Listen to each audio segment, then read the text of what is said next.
welcome back, or welcome if you've never been here before. My name's Hadley. I am a registered nurse, and for the past 6 years, I have worked in end-of-life care as a hospice nurse, and I tell a lot of stories about my patients, wonderful things I've learned from them, and all of that. And here on YouTube, I really want to go more in depth on my stories. Like on TikTok and Instagram, I'll share my stories, but I only have 60 seconds, so it's kind of hard for y'all to understand the relationship that I build with these people because, it's only 60 seconds. So today I wanted to talk about one of my patients that I took care of for about 6 months and the end-of-life experience he had with seeing his deceased loved ones and that relationship we built. And we are going to be making red beans and rice. And as I tell this story of this amazing patient, y'all will totally understand why we're making red beans and rice. So to get started, I have my crock pot because I did not soak my beans last night like you're supposed to do. So super easy hack, I will show you. So we're gonna get our kidney beans. So 1 pound of kidney beans, and you will definitely have enough for leftovers, even though this doesn't seem like that much, but we're also gonna add in some sausage, which is totally optional. But we're gonna add our kidney beans and we're gonna put them in the crock pot. Okay, next we got 3 cans of chicken broth, and they all go in the crock pot as well. Now, it is all just chicken broth and red beans. Now what we're gonna do is add a lot of Tony's, and if you don't like spicy, maybe don't add a lot. We like spicy though here. And then we're just gonna stir it up so we don't burn those red beans. Put on the lid, put it on high. It is 2:45 right now. I'm gonna have just enough time for that to go. And my husband and I eat around 8 o'clock right after we put the baby down, and we'll watch our shows together. And yeah, so I will be back in about an hour-ish so that we can start on our onions and meat. See you then. Hey guys, Editing Hadley here. Need to jump in real quick and show y'all Lecterio, which is the coolest website for nursing students and nurses. Let me show you.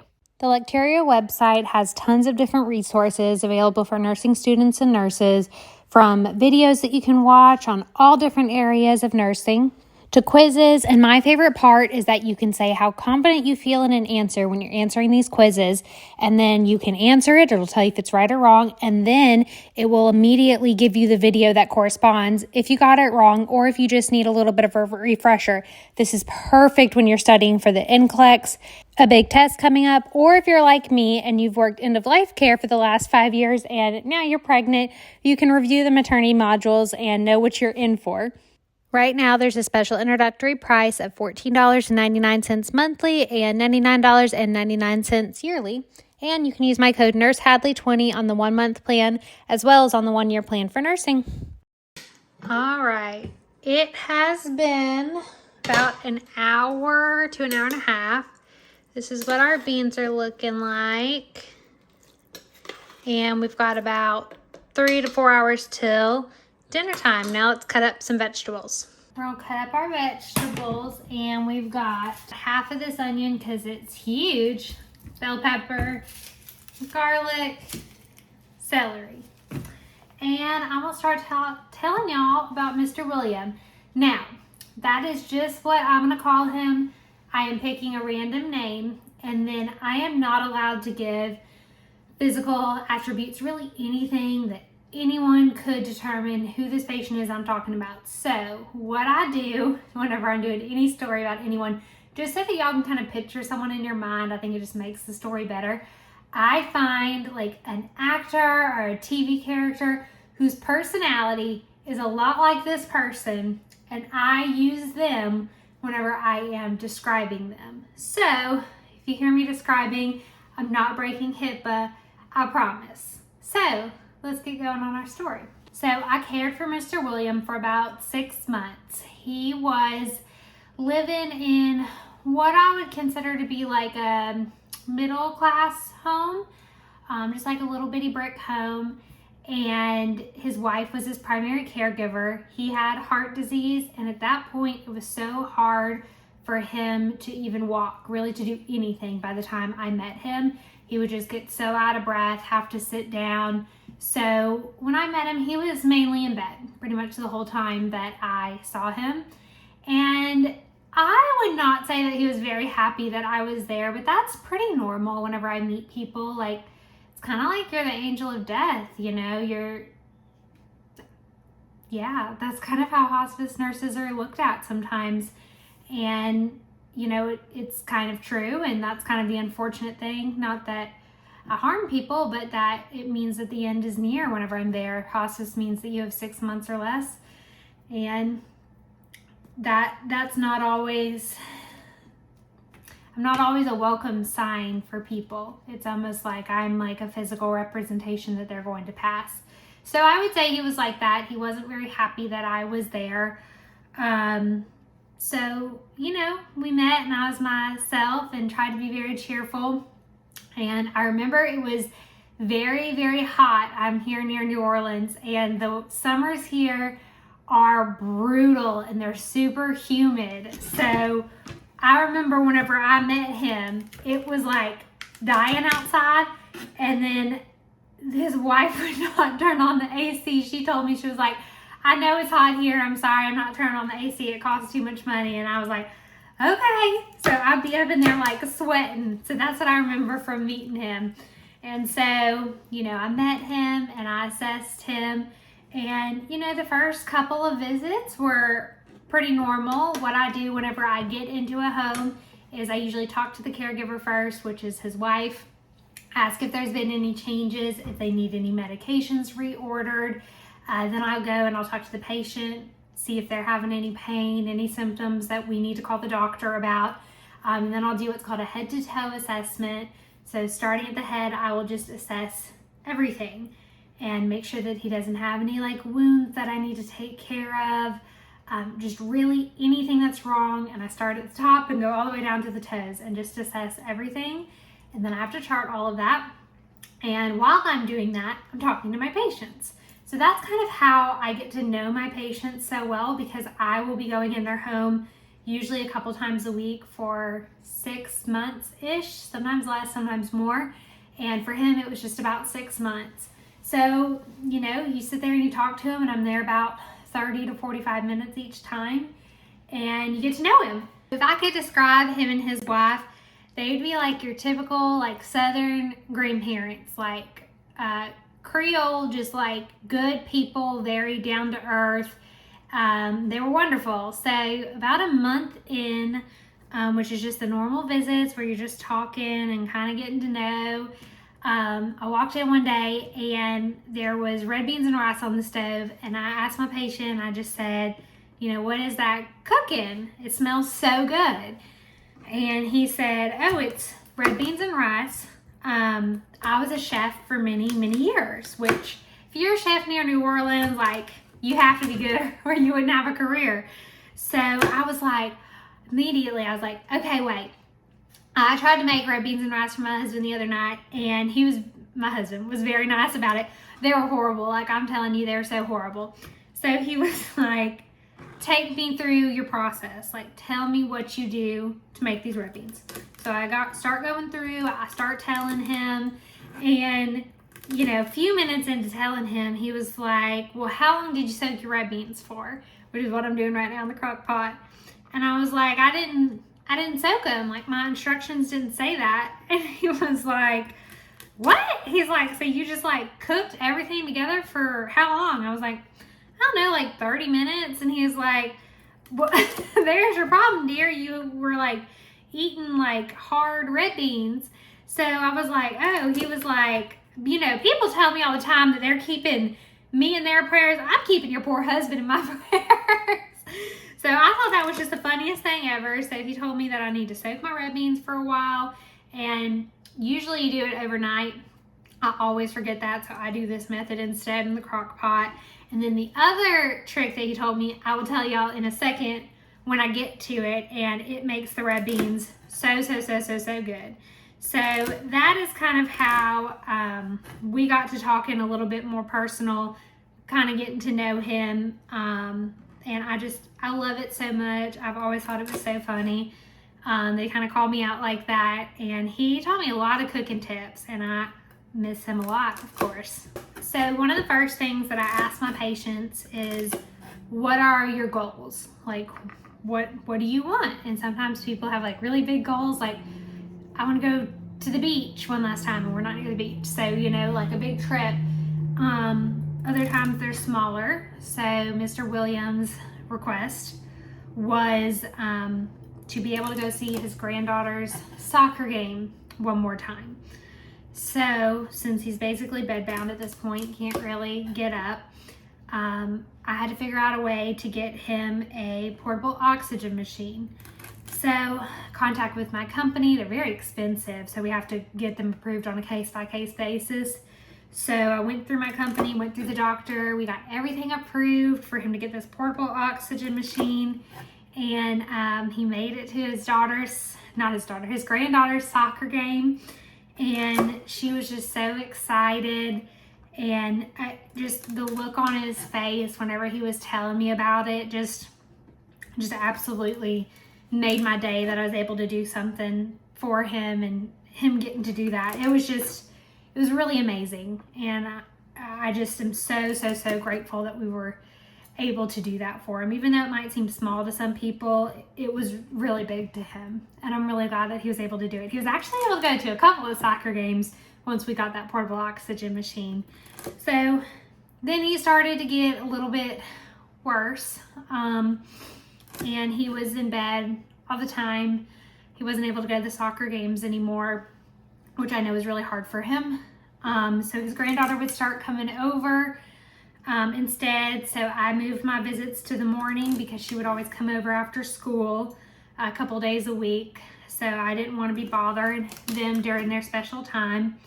So I would always go see him in the mornings. One day he asked me about kids, and I told him that I had two, and that my husband and I wanted one more. And you know, it just wasn't happening. And you know, that's just life sometimes. Not really sure what was happening, but it just wasn't happening. And the reason I'm telling this story, if you do not know, if you don't follow me on Instagram or TikTok, is that he told me a couple weeks before he passed, he said, you know, when I get up there, I'll put in a word with the big guy. And I said, okay, well, thank you for doing that. So he said he put in a word to give me one more baby. And if you do not follow me and do not know, I am about 13 weeks pregnant now. So maybe putting in a good word worked. Who knows? But he did do that and said that. And if his wife is watching this, I doubt she is, but if she is, it worked. All right, we have all the vegetables in here. This is Kaneka. We're gonna do the Kaneka in here first, then the vegetables, and I will tell y'all my secret while I'm doing the vegetables. Okay, y'all, time for his secret for the perfect red beans and rice, other than make sure you soak your beans, which I'm pretty sure most people know. It is bacon fat. So we're gonna take a little bit of this. This is from just cooking it the other morning, and then I put it in the fridge instead of putting it in the trash can. Definitely not down the sink. Learn you're not supposed to do that too. Not from him though, someone else taught me that. And then all your vegetables go in. Let them saute. I like to let them saute down a lot. And while I'm waiting on that, I'm gonna do it like medium low heat. I'm gonna finish telling y'all the story away from all of this.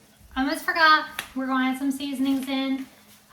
This is basically like Tony's. It's from a local place here. But Tony's you should get, so add in a bunch of Tony's to your taste. Garlic powder and onion powder. All right, so to finish telling y'all what happened with Mr. William.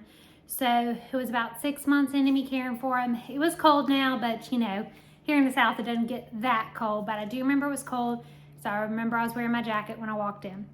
So I went to see him for a regular visit. Keep in mind, he's been getting very weak and he was very hard to wake up. So normally when I'm checking his skin and such, he'll wake up because you're like moving him around. And he wasn't in a coma yet, but he was just very hard to wake up. His wife let me know that he hadn't been eating the last couple days, which I had warned her was normal. And he just was only awake like 1 or 2 hours at a time. So I did that. I tried to talk to him. He was just barely talking to me the whole time. So I kind of went and talked to his wife and prepared her for what was coming. And, you know, he just was sleeping. So then, I want to say 2 or 3 nights later, I was actually on call. So I got the call. It was not super late. I want to say it was like 7 p.m., 8 p.m. And his wife called me and said, he is like awake, which I've never seen him like this. So I go, you know, and see him for a visit, and he is up walking around, and he doesn't have his oxygen on. It just was crazy to see because I hadn't seen him up out of bed for like a month or 2 at this point. And definitely I had never seen him up without his oxygen on, without getting very winded. So we call this the surge of energy. It's very normal. So I walk in and he's just walking around the house, and he says, "Hey, Hadley." And I was like, "Hey, Mr. William, how are you doing? Are you feeling good?" He's like, "Oh yeah, I wanted to cook dinner." And his wife was like kind of concerned because it's kind of crazy to see. You're just like, this person who's been sleeping for a little bit all of a sudden is up walking around. So he gets up and he starts making red beans and rice, which, you know, just was that same thing that we had a conversation about. So he started making them, and that's how he showed me how to make them quick. And I was only there for like the first half of making them. So he sat there and I handed him ingredients that he told me to get for him. And I just asked, you know, I said, "You've been sleeping every time I've been here." And he said, "Oh, I know." He said, "You know, I've been talking to my mom." And, you know, he's in his 80s, like late 80s, I think he was. And I looked at his wife, and she was like, because we do teach that this is very normal. She was like, "You've been talking to your mom, honey?" And he's like, "Yeah, my mom's been coming to see me." And, you know, I assumed that she had passed. I mean, of course, that's what you can kind of assume. And his wife then said, "Honey, your mom passed a long time ago." And he just kind of ignored her, which I thought was interesting. And he's just sitting there stirring and getting ingredients and chopping up, which I'm just like, oh my gosh, I don't know if you should have a knife right now. But he was doing great. It just like his old self, what I assume would be his old self. So he just said his mom had been coming to visit him, and she just looked so wonderful and just so beautiful and like herself, and that he was going to be going with her soon. I said, "Oh, she told you that y'all are going somewhere soon?" And he said, "Yeah, my mom said that we're going to be going somewhere by the weekend." And it was like a Tuesday or Wednesday. So I was like, okay. And his wife was crying. It was just, I could imagine that that's hard to hear. So he did that, and he was doing really well. So after maybe an hour and a half, I, you know, pulled his wife aside and just said to enjoy the time that they have left and the surge of energy, and that it usually lasts a few hours. So to just enjoy it. So they did. I went and saw him the next day, because whenever you get to that point, we do daily visits. So even if like I'm not on for the weekend, then, you know, daily visits will be done by a different nurse. So I went and saw him the next day. She told me that he made the red beans, and then whenever they were simmering, which is just like at this point right now, whenever things are just simmering, pretty much done, he went back to bed. He told her he loved her, and he fell asleep, and he didn't pass them, but he never woke up. He was in a coma. So by the time that I went the next morning, he was in a coma. I didn't ever get to see him awake again. So when people who are on hospice, like nearing the end of their life, are in a coma, it just kind of looks like they're sleeping, except no stimuli, is what we call it, can awake them. So, I would turn him, I would talk to him, I would do it, nothing would wake him up. So normally that'll last about 72 hours. It can last just minutes. It can last a little bit longer than that, but normally 72 hours is a pretty good timetable, to know that someone will pass within that time range once they get to that point. So I was not on for the weekend, but I was actually on call that Friday night. So I was not expecting him to pass on my watch, even though it was within the 72 hours. But he did actually, he passed that Friday night, and I went there, and I guess that was the weekend that his mom was talking about. And, that's something that I've always found very miraculous, that people can know when they're going to pass. He's not the only patient that's happened with. But people say that they're like confused. And this is one story of why I just don't think. I mean, he knew me. He knew a recipe. Like, he's not confused. We were talking. He's talking about his mom. He's talking to his wife. Like, he's not confused. So he passed. I did everything that I normally do, and the funeral home came and got him, and his funeral was like the Tuesday or Wednesday of the next week. I went. It was very beautiful. There were so many people from the community that came out. Like, he was just so loved by so many people, and it was very beautiful. And that was my story of Mr. William, and I miss him a lot. And this red beans and rice that I'm making, that's his recipe. His wife was kind enough to send it to me after he passed, and she said I could share it. And that is the wonderful story of him, and the time that I got to spend with him and his wife. And I appreciate you listening to me. And if you like stories like this, please let me know. If you have your own story to share, please share it below. There's always this large community of people who, even if I can't reply, people have a lot of shared experiences, and this is a safe space to be able to connect with others who maybe have gone through something similar that you have. So hopefully I'll be chatting with you in the comments down below. Thanks for listening.